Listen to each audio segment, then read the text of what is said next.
আসসালামু আলাইকুম। আশা করি আপনারা সবাই ভালো আছেন। আপনারা অনেকেই জানতে চেয়েছেন আজকের ভুট্টার বাজার। যেহেতু কয়েকদিন থেকে ভুট্টার আপডেট যে বাজার দিব সেটা না দেওয়ার পেছনে ২-৩টি কারণ। সেটি হচ্ছে, প্রথম হচ্ছে আমার দোকানের হালখাতা, আর দ্বিতীয় হচ্ছে ভুট্টার বাজারটা আমাদের এইখানে অনেকটা স্থির, মানে বাড়তেছেও না কমতেছেও না। তবে বাইরে অর্থাৎ বিভিন্ন অঞ্চলে আমি যে খোঁজ খবরটা নিচ্ছি বা আপনারা যেটা মেসেজ করতেছেন ভুট্টার দাম অনেকটা কমে যাচ্ছে, কিন্তু আমাদের এখানে কিন্তু সেইভাবে দাম কমেনি। অর্থাৎ আগেও যেমনটা ছিল এখনও এমনটা রয়েছে। তবে বিশেষ করে মানে রাস্তাঘাট খারাপ হওয়ার কারণে, আপনারা জানেন যে বৃষ্টি হওয়ার কারণে আপনার একটু রাস্তাঘাট খারাপ হয়েছে, এর কারণে যাতায়াত ভাড়াটা একটু বাড়ছে। এই কারণে আহামরি না, 10 থেকে 15 টাকা মনে আপনার কমেছে। কিন্তু বিভিন্ন অঞ্চলে যেটা দেখতেছি যে মনে 100-150 টাকা ডিস্টেন্স হচ্ছে। তবে অবশ্যই অনুরোধ থাকবে, আপনাদের অঞ্চলে এই মুহূর্তে ভুট্টার বাজার কত আর এর আগে কত ছিল, এই জিনিসটা অবশ্যই একটু জানাবেন। আর বিশেষ করে আমি যতটুকু জানি আমার নিজস্ব অভিজ্ঞতা থেকে যেটা আমি আপনাদের কাছে শেয়ার করতেছি সেটা হচ্ছে যে এই যে আপনার আমরা বলতেছি উৎপাদন পর্যাপ্ত হয়েছে, কিন্তু এইবার কিন্তু ভুট্টা অনেক নষ্টও হচ্ছে।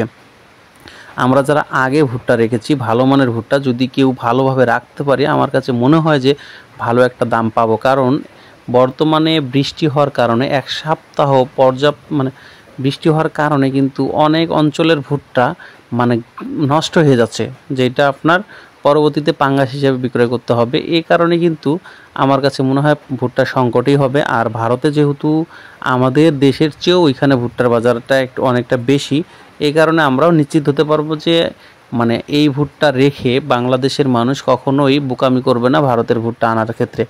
আর যেহেতু ওইখানে একটু দাম বেশি পড়তেছে, সেক্ষেত্রে আমার মনে হয় যে মেল পার্টি সবসময় চেষ্টা করবে বাংলাদেশের ভুট্টাগুলা ক্রয় করার জন্য। তবে সবচেয়ে যে জিনিসটা আজকে আমি মানে কথা বললাম আমার এক ভাইগনার কাছ থেকে, যারা এই যে বৃষ্টির মধ্যে গাড়ি লোড দিচ্ছে, দিনে 3-4টা করে গাড়ি লোড দেয়, ওনার সাথে আমি কথা বললাম।